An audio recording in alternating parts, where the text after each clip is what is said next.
Imagine करो आप अभी वोट देने पोलिंग बूथ गए हो एंड वहाँ पे देखते हो दो पार्टीज हैं, जिसमें से एक है शत्रुघ्न सिन्हा और दूसरे हैं राजेश खन्ना। अगर आपने शत्रुघ्न सिन्हा को वोट दिया तो राजेश खन्ना और शत्रुघ्न सिन्हा में लड़ाई हो जाएगी। और राजेश खन्ना मुझसे बहुत नाराज हो गए। जाहिर है इमोशनली हम लोग बहुत अच्छे दोस्त थे, उनको लगा मेरे खिलाफ कैसे खड़ा हुआ। जी हाँ, आज मैं आपको बताऊंगा ऐसी बॉलीवुड फाइट्स के बारे में। एंड सिर्फ यही नहीं, क्या आपको पता है एक बार अनिल कपूर और जैकी श्रॉफ एक दूसरे से लड़ पड़े थे एंड इवन एक छोटी सी चीज के पीछे सनी देओल और शाहरुख खान की लड़ाई हो गई थी। मुझे पता ही नहीं था कि इतना गुस्सा था कि मेरी पूरी पैंट फट गई।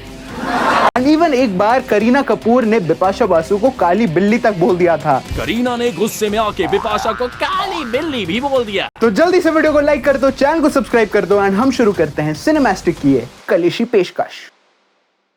तो बॉलीवुड में कई ब्लॉकबस्टर मूवीज आई हैं, जिनमें से एक है अनिल कपूर और जैकी श्रॉफ की युद्ध, जो आपको जरूर याद होगी। ये मूवी जहां 2 करोड़ के बजट में बनी थी, वहीं इसने 5 करोड़ कमाए सीधा बॉक्स ऑफिस पे। ये वही मूवी है जिसने अनिल कपूर को उनका आइकॉनिक डायलॉग दिया, झकास।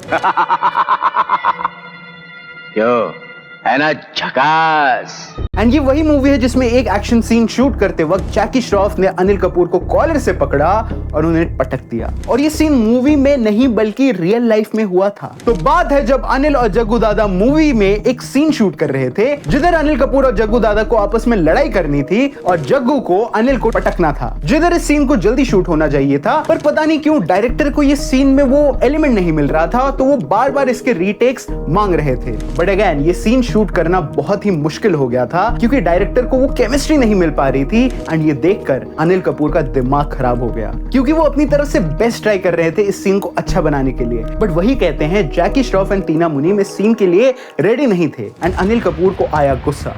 वो पूरी टीम और कास्ट के सामने जैकी श्रॉफ और टीना मुनीम पे चिल्ला पड़े। एंड फिर क्या था, जैकी श्रॉफ को आया गुस्सा तो उन्होंने अनिल कपूर का कॉलर पकड़ा और उन्हें पटक दिया। जहां अनिल कपूर गुस्से में मारने के लिए उठ ही रहे थे कि तभी पूरी कास्ट ताली बजाने लग गई। एंड असल में ये अनिल कपूर का प्लान था, उन्होंने जानबूझ के जैकी श्रॉफ को गुस्सा दिलाया ताकि वो उन्हें पटक दे। एंड ये मार पिटाई इतना अच्छा शूट हुआ कि उसे मूवी में भी डाल दिया गया। एंड ऐसे मिला हमें ये झकास सीन एंड ये झकास मूवी। एंड हम सबको पता है कि युद्ध कितनी बड़ी सक्सेस बनी, जहां अनिल कपूर एंड जैकी श्रॉफ आज भी अच्छे दोस्त हैं। अनिल कपूर को लास्ट हमने अनिल मान में देखा और जैकी श्रॉफ को सिंघम अगेन में, पता नहीं क्यों देखा।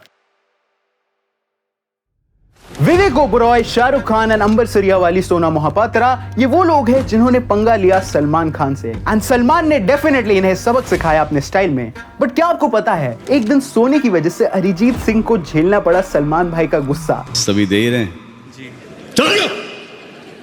तो बात है तब की जब सलमान खान होस्ट कर रहे थे स्टार गिल्ड अवार्ड शो, जिधर सब सही जा रहा था। सलमान खान अवार्ड्स बांट रहे थे एंड लेम जोक्स मार रहे थे। बट प्रॉब्लम तब हुई जब बारी आई मिका के बेस्ट फ्रेंड अरिजीत सिंह की। तो अरिजीत को तुम ही हो जो आशिकी 2 का गाना है, उसके लिए बेस्ट सिंगर का अवार्ड मिलने वाला था। एंड जब सलमान और रितेश ने अरिजीत को स्टेज पे बुलाया तो वो एक सिंपल टी शर्ट पहन के स्टेज पे आ गए, जिसे देखकर सलमान खान ने कहा सो गए थे क्या, जिसके बदले में अरिजीत ने कहा आप लोगों ने सुला दिया। आप लोगों ने सुला दिया यार तब से। Shouldn't have said that, Arijit, speaking from experience। हम सबको पता है कि सलमान भाई की ईगो पे बात आ जाती है तो कोई नहीं बच सकता। एंड यही हुआ। सलमान खान ने रिप्लाई में कहा कि आप ऐसे गाने गाओगे तो सोना ही पड़ेगा ना। ऐसे गाने बजते रहेंगे। जिधर ये मैटर बढ़ सकता था, पर अरिजीत चुपचाप अवार्ड लेकर चले गए। लेकिन इस मैटर को बढ़ाया मिथुन ने। ये वाले नहीं, इन पे हमने वीडियो बना रखी है, वैसे चेक कर लेना। ये वाले मिथुन जिन्होंने आशिकी 2 का म्यूजिक कंपोज किया था, जिन्हें ये कमेंट शायद अच्छा नहीं लगा, तो उन्होंने कहा कि तुम ही होने तो लोगों को सुलाया नहीं बल्कि जगाया था। एंड शायद यही वो कमेंट था जिससे सलमान खान ट्रिगर हो गए। वाह यार, थैंक यू। सभी दे रहे हैं जी। चलो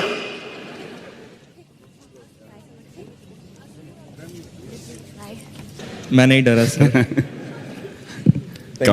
थैंक यू। जिधर सलमान खान मजाक में मिथुन पे चिल्ला पड़े, बट ये मैटर यही खत्म भी हो गया, अनलेस 2 साल बाद अरिजीत ने फेसबुक पे ये पोस्ट डाला। अरिजीत ने कहा कि सलमान सर, आपसे ऐसे कांटेक्ट करना ये मेरा लास्ट ऑप्शन है। आप मेरे कॉल नहीं उठा रहे हो एंड 2 साल पहले उस रात जो भी हुआ उसमें मेरी कोई गलती नहीं है। मैंने आपके लिए सुल्तान मूवी में गाना भी गाया, बट सबसे शॉकिंग बात ये थी कि सर प्लीज मेरा गाना सुल्तान मूवी से मत रिमूव कीजिए। ये बहुत शॉकिंग था कि सलमान अरिजीत से इतना गुस्सा हो गए थे कि उन्होंने अरिजीत का गाना ही अपनी मूवी से निकाल दिया। एंड अगर आप खुद ये पोस्ट देखते तो शायद अरिजीत की तरह ही रो पड़ते, बट सलमान भाई का कोई रिस्पॉन्ड इस पे नहीं आया। फाइनली सुल्तान से अरिजीत का गाना भी हटवा दिया गया। ये कितना गंदा काम है, इससे जघन्य काम क्या हो सकता है। अरिजीत सिंह का गाना राहत फतेह अली खान से गवा दे, इससे बड़ा थप्पड़ और क्या हो सकता है एक इंडियन सिंगर को। अरिजीत ने पोस्ट में लिखा कि उनकी लाइफ में एक ऐसा गाना जरूर है जो वो सलमान खान के लिए करना चाहते हैं, बट अब वो भी हट चुका था। तो क्या हुआ आखिर इस फाइट का? तो कई साल बाद ये घटिया मूवी टाइगर 3 आई, जिधर खबर आई कि इसमें अरिजीत का सॉन्ग होने वाला है एंड लोग एक्साइटेड हो गए। बट वो गाना इतना खराब था कि मेरा पड़ोसी एक बार सुनने के बाद आज तक कोमा में है।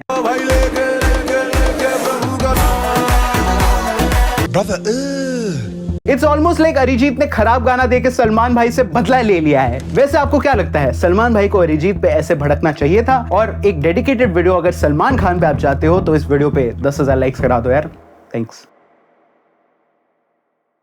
जब हमारी वीडियोस में सारे मर्द लड़ रहे थे तब औरतों ने कहा हम क्यों पीछे रहे। तो बात है तब की जब आई मूवी अजनबी, जिस मूवी का ये मीम तो तुम सब ने देखा होगा। मैं राज, तू विकी। क्या ख्याल है हा? तेरी बीवी मेरी, मेरी बीवी तेरी। जिधर इस मूवी का सिंपल सा फंडा था कि अक्षय कुमार को बॉबी देओल की वाइफ पसंद है और बॉबी देओल को अपनी वाइफ वो देना चाहता था। जिधर ये मूवी शूट हो रही थी तो सब अच्छा खासा चल रहा था, अनलेस एक दिन जब करीना कपूर ने बिपाशा के थप्पड़ मार दिया और उन्हें काली बिल्ली तक बोल दिया। तो करीना कपूर एक बहुत सक्सेसफुल एक्ट्रेस रही है अपने टाइम पर, एंड करीना की एक्टिंग से ज्यादा बात होती है उनके फाइट्स की। तो डिजाइनर विक्रम फडनिस उस वक्त अजनबी मूवी में काम कर रहे थे, जिनका काम था करीना कपूर की कॉस्ट्यूम वगैरह या फिर जो भी काम डिजाइनर लोग करते हैं वो करना। मुझे ज्यादा नहीं पता है क्योंकि मुझे आज भी लगता है कारपेंटर कारपेंट करता है। तो सब सही जा रहा था, विक्रम करीना कपूर के साथ ही काम कर रहे थे, बट एक दिन उन्होंने बिपाशा बासु की मदद कर दी। तो विक्रम ने एक दिन ऐसे ही बिपाशा की मदद करी रैंडमली, बट इससे करीना कपूर ऑफेंड हो गई और कहते हैं इस वजह से झगड़ा चालू हो गया एंड ऐसे करीना कपूर ने बिपाशा को थप्पड़ मार दिया। एंड सोर्सेस के मुताबिक बात यहाँ तक नहीं रुकी, करीना ने बिपाशा को काली बिल्ली तक बोल दिया। करीना ने गुस्से में आके बिपाशा को काली बिल्ली भी बोल दिया। How sad! Racism at its peak. जिधर कहते हैं अजनबी के बाद बिपाशा और करीना ने कभी साथ में काम नहीं किया, बट क्या सिर्फ यही प्रॉब्लम थी? तो अभी अभी करीना ने एक इंटरव्यू दिया है, उसमें बताया कि बिपाशा एक ऐसी एक्ट्रेस हैं जिनमें खुद के अंदर कॉन्फिडेंस नहीं था। उन्होंने कई इंटरव्यूज दिए तो वो सिर्फ अपनी नहीं मेरी बात करती थी, एंड मेरे ख्याल से जो बिपाशा के पास फेम है वो इसी की वजह से है। मेरी उससे लड़ाई हो गई थी। तो बेसिकली करीना का मतलब है कि बिपाशा का पूरा करियर इस वजह से चल रहा है कि करीना ने उनसे लड़ाई कर ली। वैसे आपको क्या लगता है, ऐसा कुछ हुआ था? एंड बिपाशा इकलौती एक्ट्रेस नहीं है जिन्हें कैट फाइट करनी पड़ी करीना कपूर से। विवाह वाली अमृता राव याद है? कहते हैं उनका करियर भी करीना ने ही डिस्ट्रॉय किया था। अगर आप इन पे एक डेडिकेटेड वीडियो चाहते हो तो कमेंट्स में हमें जरूर बताना। तो आपने ऑगी एंड द कॉकरोचेस तो देखा ही होगा, जिसमें सनी देओल की मिमिक्री थी जैक और मैं कस्टमर्स के आने का इंतजार करूंगा, और एसआरके की मिमिक्री थी ऑगी। मैं भी झाड़ू लगाकर कस्टमर्स का इंतजार करूंगा। बट क्या आपको पता है ये दोनों भाई इतने लड़े कि 20 साल तक इन्होंने एक दूसरे से बात नहीं की, एंड इवन सनी देओल ने अपनी पैंट भी फाड़ दी थी एसआरके के सामने। मुझे पता ही नहीं था कि इतना गुस्सा था कि मेरी पूरी पैंट फट गई थी। तो बात है तब की जब आई मूवी डर। ये मूवी बहुत ज्यादा ऑसम थी, जिधर सब ऐसी मूवी बना रहे थे जहां लड़की के पीछे लड़का पड़ता था एंड उनकी शादी हो जाती थी, हैप्पी एंडिंग। वाईआरएफ ने वही बनाई, एक साइकोलॉजिकल थ्रिलर, एंड हमें पता है डर का कितना कंट्रीब्यूशन रहा है एसआरके के किंग बनने की इस जर्नी में। बट इसी मूवी ने करवा दी थी एसआरके और सनी देओल की लड़ाई। तो जब ये मूवी का आइडिया यश चोपड़ा लेकर गए सनी देओल के पास, तो उन्हें दो ऑप्शंस दिए गए, या तो आप विलन बन सकते हो या तो हीरो। एंड सनी देओल ने कहा हीरो को सब पसंद करते हैं, तो उन्होंने हीरो को चुना। SRK on the other hand एक न्यू कमर थे, तो उनके पास कोई ज्यादा ऑप्शन था नहीं, तो उन्होंने विलन का रोल ही चूज किया, जिसे आमिर खान और अजय देवगन ऑलरेडी रिजेक्ट कर चुके थे। कि जब मुझको रोल मिले वो सारे रोल जो थे दूसरे एक्टर्स ने रिजेक्ट कर दिए। बहुत सारे बड़े बड़े एक्टर्स थे जिन्होंने उस फिल्म में रोल नहीं किया था। एंड यही हुई प्रॉब्लम। एसआरके ने इतनी अच्छी एक्टिंग करी कि सब भूल गए कि मूवी में कोई हीरो भी है। सब लोग एसआरके को विलन के रोल में देखकर बहुत खुश हो गए थे, एंड इवन एसआरके को बेस्ट नेगेटिव रोल के लिए नॉमिनेट भी किया गया। एंड यही प्रॉब्लम थी। सनी देओल ने एक इंटरव्यू में बताया कि यश चोपड़ा ने मेरे साथ धोखा किया है। यश चोपड़ा ने विलन को ज्यादा ही ग्लोरीफाई कर दिया है, एंड इसीलिए मैं यश चोपड़ा से दोबारा कभी नहीं मिलने वाला। इवन मैं उनके साथ कभी काम नहीं करूंगा, क्योंकि वो अपने जुबान के पक्के नहीं है। एंड फिर क्या था, एसआरके और सनी देओल ने कभी आपस में दोबारा बात नहीं करी। थी। एंड ये सुनकर आपको लग रहा होगा कि सनी देओल में तो बहुत ईगो है, बट आपने अभी ये कहानी नहीं सुनी है मेरे दोस्त। तो एक बार जब डर मूवी शूट हो रही थी तभी एक सीन था जिसमें एसआरके को सनी देओल के आगे से उन्हें अटैक करना था। बट यहीं पे आई एक प्रॉब्लम। सनी देओल ने कहा कि मैं मूवी में एक नेवल ऑफिसर हूँ और कोई गुंडा मुझे ऐसे ही आकर रैंडमली नहीं मार सकता है। तो उधर काफ़ी मेरी बहस हुई थी कि देखो मैं एक कमांडो ऑफिसर हूँ और इतना एक्सपर्ट हूँ और इतना फिट हूँ और ये लड़का है, ये मुझे कैसे मार सकता है। जो मैं मार सकता है अगर मैं देख ना रहा हूँ, मैं उसको देख रहा हूँ मुझे चाकू मार देगा तो मैं कमांडो कहाँ का रहा। यहाँ सनी देओल इस लॉजिक से सही बोल रहे थे एंड सनी देओल ने सोचा कि क्यों ना पीछे से मारा जाए, बट अब एसआरके ने मना कर दिया। एसआरके ने कहा कि मैं शक्ति कपूर प्रेम चोपड़ा नहीं हूं जो पीछे से अटैक कर दूं। ये सिचुएशन इतनी ज्यादा इंटेंस हो गई थी कि दोनों एसआरके और सनी देओल मानने वाले नहीं थे। सनी देओल को इतना गुस्सा आया कि उन्होंने अपनी जीन्स के पॉकेट में अपने हाथ डाले और गुस्से से उनको खींचा और उनके दोनों पॉकेट्स फट के हाथ में आ गए।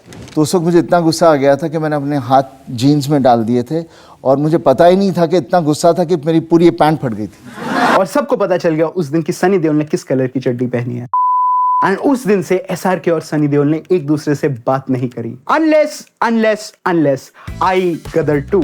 एंड गदर 2 के प्रमोशन में हमें देखने को मिले एसआरके, जिधर सनी देओल ने आपकी अदालत में बताया कि उस वक्त वो यश चोपड़ा से इसीलिए गुस्सा थे क्योंकि उन्होंने उस वक्त हीरो की जगह विलन को ग्लोरीफाई कर दिया था। इन लोगों ने हीरो का ऑरा कम कर दिया और यही बात थी जिसके कारण एसआरके और सनी देओल एक दूसरे से बात नहीं करते थे। और अब फाइनली जैक और ऑगी वापस आ गए हैं। एंड आप कमेंट में जरूर लिख देना, दोनों भाई दोनों तबाही। आपने नसीब मकसद मुकाबला जैसी मूवीज तो जरूर देखी होंगी एंड इन मूवीज में देखा होगा शॉटगन सिन्हा को एंड काका को, यस शत्रुघ्न सिन्हा एंड राजेश खन्ना जी। ये दोनों स्क्रीन पर ब्रिलियंट एक्टर्स थे एंड ऑफ स्क्रीन भी बहुत अच्छे दोस्त थे। बट फिर एक बार बीजेपी और कांग्रेस के बीच में आने से ऐसा कुछ हुआ जिससे इन दोनों की दोस्ती हमेशा के लिए टूट गई और इतनी बुरी टूटी कि राजेश खन्ना जी के गुजरने तक शत्रुघ्न सिन्हा जी माफी मांगते रह गए और कहा कि राजेश अंकल नहीं रहे। ये सदमा मेरे दिल पे आज भी है और आज भी इस बात को भुला नहीं सका हूँ। तो बात है 1991 की, जब सीएम इलेक्शंस चल रहे थे एंड इस टाइम तक कई एक्टर्स थे जो पॉलिटिक्स में जा रहे थे, जैसे अमिताभ बच्चन सर, जिनका नाम ऐसे घोटाले में आया जिसने इनको एक भारी कर्जे में डुबा दिया था। जाके हमारी ये वीडियो जरूर चेक करना। एंड ऐसे ही उस टाइम इलेक्शन लड़ने आए राजेश खन्ना जी, हमारे काका, एंड वो कांग्रेस की तरफ से इलेक्शंस लड़ रहे थे एंड वही बीजेपी की तरफ से आए एलके अडवाणी जी। राजेश खन्ना 90s में बहुत बड़े स्टार थे, बट पॉलिटिक्स में स्टारडम काम नहीं करता मेरे दोस्त। एंड यहाँ 1589 वोट से राजेश खन्ना जी हार गए। सोर्सेस के मुताबिक राजेश खन्ना जी काउंटिंग स्टेशन के फ्लोर पर बैठ गए और बोलने लगे कि ऐसा नहीं हो सकता, मैं नहीं हार सकता, बट होनी को कौन ही टाल सकता है। एलके अडवाणी जी जीत गए, बट उन्होंने उस वक्त एक नहीं 2 सीटें जीती। एक थी न्यू दिल्ली और दूसरी थी गांधीनगर की। एंड फिर उनके पास ऑप्शन था कि वो सिर्फ एक ही सीट रख सकते हैं, कहने का मतलब उन्हें एक सीट छोड़नी पड़ेगी और बीजेपी के किसी और कैंडिडेट को वहां से बिठा सकते हैं। एंड फिर एलके अडवाणी जी लेकर आए पॉलिटिक्स में अपने सबसे खास शत्रुघ्न सिन्हा जी को। ये बहुत क्रेजी बात है। एंड ऐसे अब बीजेपी के पास थे शत्रुघ्न सिन्हा जी। एंड फिर से 1992 में हुए दिल्ली के इलेक्शंस, जिसमें कांग्रेस में राजेश खन्ना जी तो थे ही, वहीं अब दिल्ली के साइड से शत्रुघ्न सिन्हा जी बीजेपी की तरफ से लड़ रहे थे। ये ऑब्वियसली बहुत क्रेजी बात थी कि उनका इतना अजीज दोस्त उनके खिलाफ इलेक्शन में लड़ रहा है। एंड राजेश खन्ना जी को शायद इसी बात का बुरा लग गया, बट इस बार किस्मत काका के साथ थी एंड इस बार कांग्रेस यानी राजेश खन्ना जी जीत गए, बट हार गए शत्रुघ्न सिन्हा जी, इलेक्शन भी और एक दोस्त भी। शत्रुघ्न जी ने इंटरव्यू में बताया कि कैसे इन सब के बाद राजेश खन्ना जी और शत्रुघ्न सिन्हा की दोस्ती टूट गई। और राजेश खन्ना मुझसे बहुत नाराज हो गए।